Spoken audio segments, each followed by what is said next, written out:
ఓం నమః శివాయ.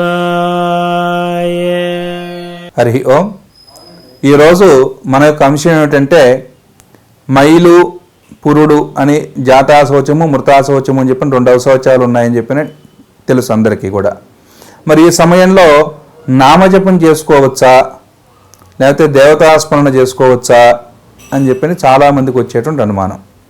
అయితే ఇక్కడ శాస్త్రాలలో మనకి చెప్పబడింది ఏంటంటే బ్రాహ్మణంలో కూడా ఈ ఆశౌచాలు వచ్చినప్పుడు పసుపు అనేటువంటిది దరిచేర్చకుండా మరి శైవ సాంప్రదాయంలో ఉన్న వాళ్ళైతే విభూతిని కానీ, విష్ణు సాంప్రదాయంలో ఉండే వాళ్ళైతే నాముని కానీ మధ్యలో బొట్టుగా ధరించి కనీసం సూర్యుడికి ఇచ్చేటువంటి అర్ఘ్యప్రదానాన్ని ఇచ్చి ఆ మనస్సులో ఆ యొక్క గాయత్రి జపాన్ని మానసికంగా చేసుకోవచ్చు. అంటే ఇక్కడ మనం ప్రత్యేకంగా ఇక్కడ ఆలోచిస్తేమా మనకి ఎట్లా ఉంటుందంటే ఈ యొక్క పురుడు మైలు ఇవన్నీ కూడా ఎందుకు పాటించాలి అనేటువంటి విషయాన్ని మనం ప్రధానంగా తెలుసుకోవాలి.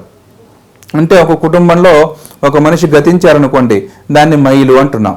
ఎందుకంటే ఆ కుటుంబంలో ఉండేటువంటి రక్త సంబంధీకులందరూ కూడా దీన్ని దశరాత్రము అంటాడు శాస్త్రంలో. అంటే ఆ 10 తరాలు, ఆ 10 తరాల్లో దశరాత్రం పురుడు మైలు పట్టేటువంటి వాళ్ళు ఎవరైతే ఉన్నారో ఆ యొక్క పెద్ద మనిషి ఎవరో ఆ గతించటం మూలంగా వాళ్ళందరూ కూడా బాధాతప్త హృదయంతో ఉంటుంది ఆ కుటుంబం అంతా.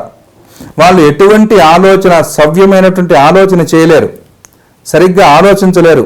ఎందుకంటే ఆ బాధల్లో నిక్షిప్తమై ఉన్నారు వాళ్ళంతా కూడా. కాబట్టి వాళ్ళని ఒక పక్కన దూరంగా కూర్చోబెట్టండి అయ్యా అన్నాడు. ఆ సమయంలోనే ఏదో కష్టం వస్తుంది. ఆ ఇష్టదైవం ఎవరో ఉంటాడు, నాయన ఏమిట్రా కష్టం దేవుడా అని చెప్పి అంటాం.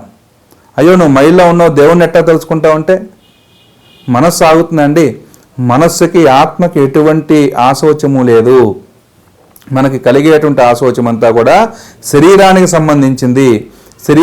సంబంధించింది కాబట్టి మన మనస్సుతో, అంటే గురూపదేశ మంత్రాలు ఏవైతే ఉన్నాయో ఆ గురూపదేశ మంత్రాలు న్యాసపూర్వకంగా ఇక్కడ చేయకూడదు.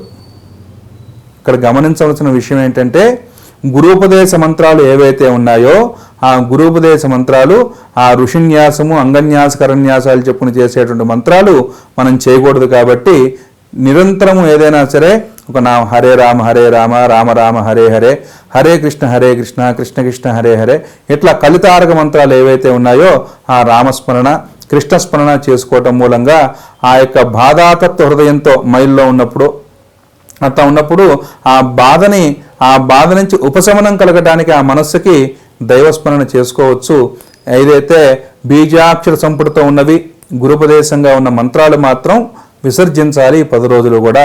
మళ్ళా 11వ రోజు శుద్ధి చేసుకున్న తర్వాత పురుడు కానీ మైలు కానీ ఈ శుద్ధి చేసుకున్న తర్వాత యథావిధిగా మనం ఏదైతే నిత్యానుష్ఠానము నిత్య ప్రక్రియలో ఉండేటువంటి బీజాక్షర సంపుటితో కూడిన మంత్రాలు ఇవన్నీ కూడా చేయవచ్చు.